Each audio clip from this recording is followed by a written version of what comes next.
Good afternoon, guys, and welcome back to another episode of Non-Leagues Premier League. My name's Lurg. We are here. It's Monday. I hope you all had a fantastic weekend. Right then, so today we're just going to talk through the squad, how we did over the season, and what we think we need going into next season.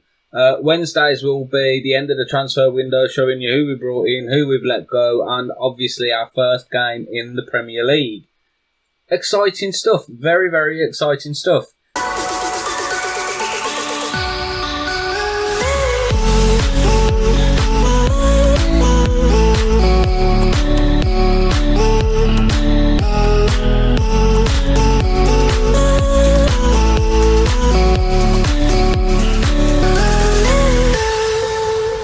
As you can see, we did finish top of the league, 95 points.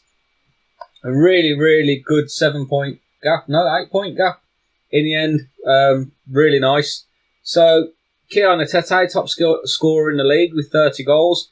Average ratings, Joe Sparrow and Dion McGee, top of the list. Same with assists. Jacob Davenport is top of the yellow cards list. Not surprising, really, is it? I mean, I did say he loves to get stuck in. Something that we really needed. We needed that little bit of grit in the midfield. And Dion McGee, most player of the matches. Right, so if we come into the squad view here, you will see, assists-wise then, we have some very, very creative players in our midst. Dion McGee, 18 assists, average rating of 7.55 and 6 goals scored. That is a massive, massive season for a man who played out on the left wing and then dropped deeper into the midfield.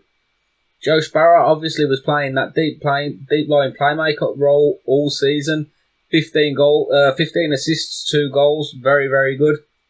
Morgan Tonga, who was out on that left-hand side for a majority of the time, or coming on as a substitute up front, 12 assists and 11 goals. I mean, that is huge. Ryan Doyle's also chipping in with 11 assists. Gerardo, 10 assists. So our wing-backs getting forward and overlapping with our left and right attacking midfielders is working really, really well. Then Daniel Avery got 6 assists somehow. Mokhtar got 6. Atete got 5. So as you can see, lots and lots of creativity throughout the team. We are going to need to strengthen. There's no point in me saying that we're not.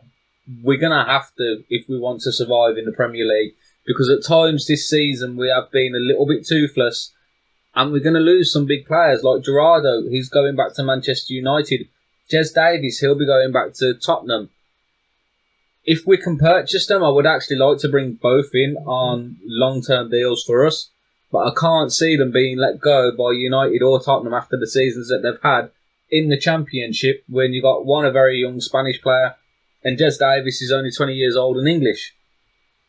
In terms of goals then, huge seasons for Kiyan Atete. 32 goals. Still not his biggest goal scoring season though. That was last year with 33 goals. Mokhtar chipped in with 17. Harry Cornick got 17. Only got 5 assists from the wing, but 17 goals.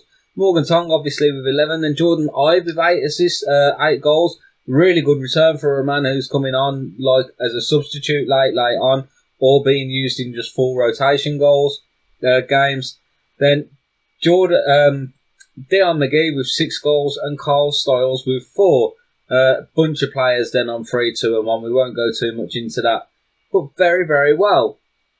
Just goals everywhere in the team, assists everywhere in the team. So the attack is really solid.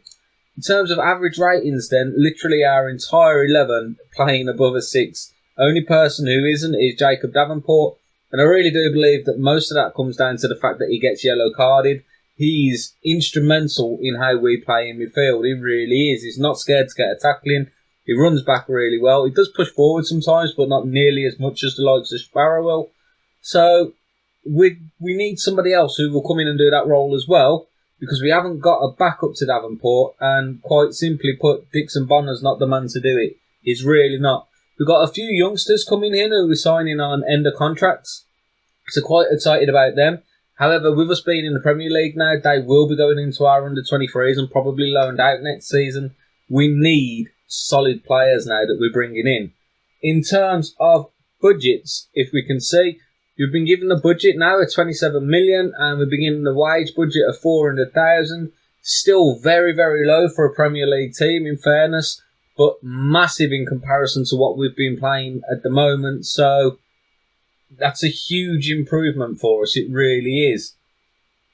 Our current team report looks like this. They say that Mokhtar Diachani are the man who should be playing up front.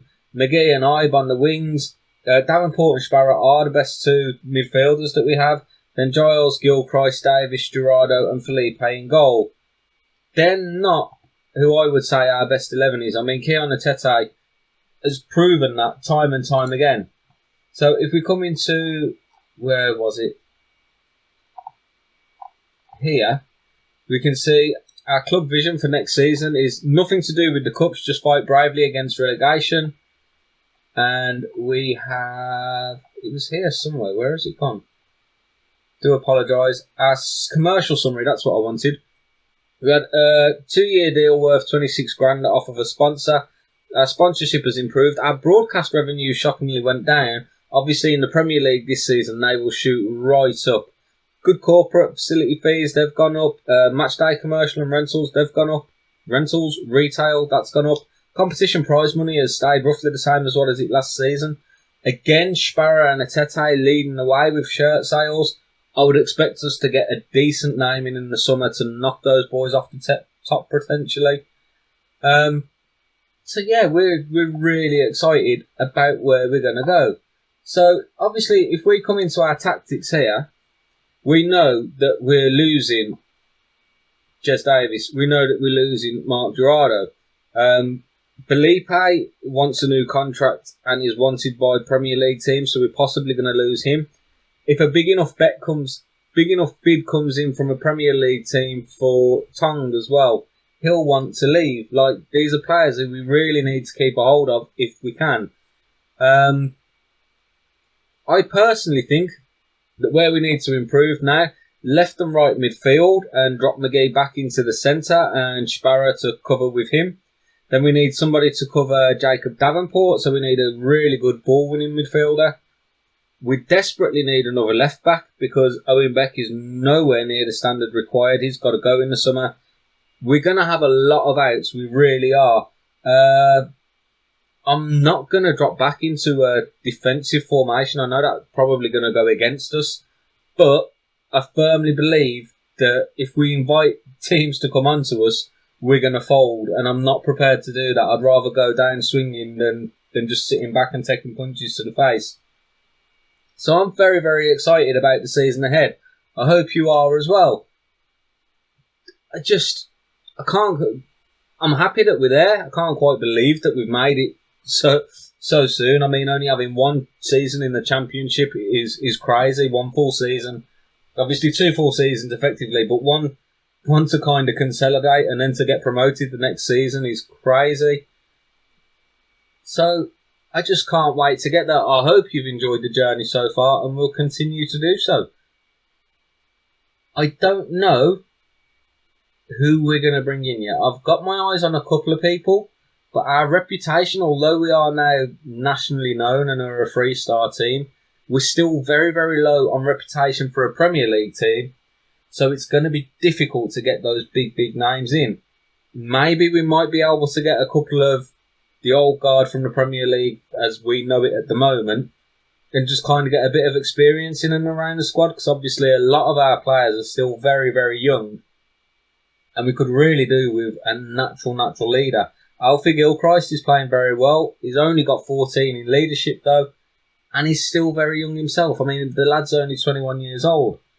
Is that enough experience that he's had to be leading the team out into the Premier League? I genuinely don't think so. So we have got some stuff going on. We've got a few things happening in the background. As you can see, our reputation has improved. Kind of hoping that over the summer that might bump up to 3.5 stars as well.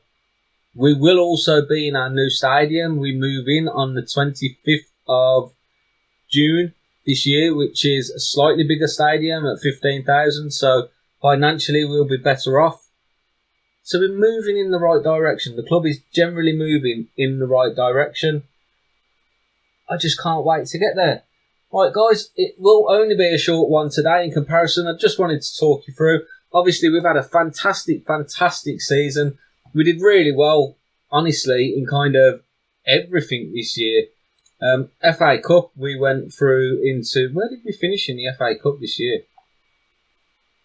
It's already given us the new thing, hasn't it? Yeah.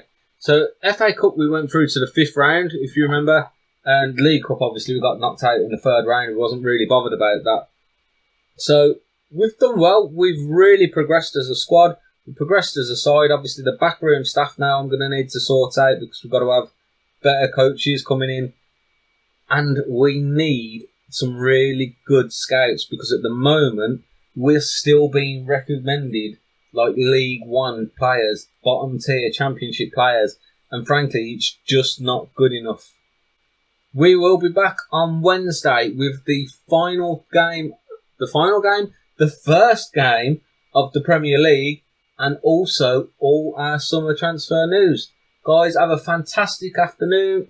Catch you on Wednesday.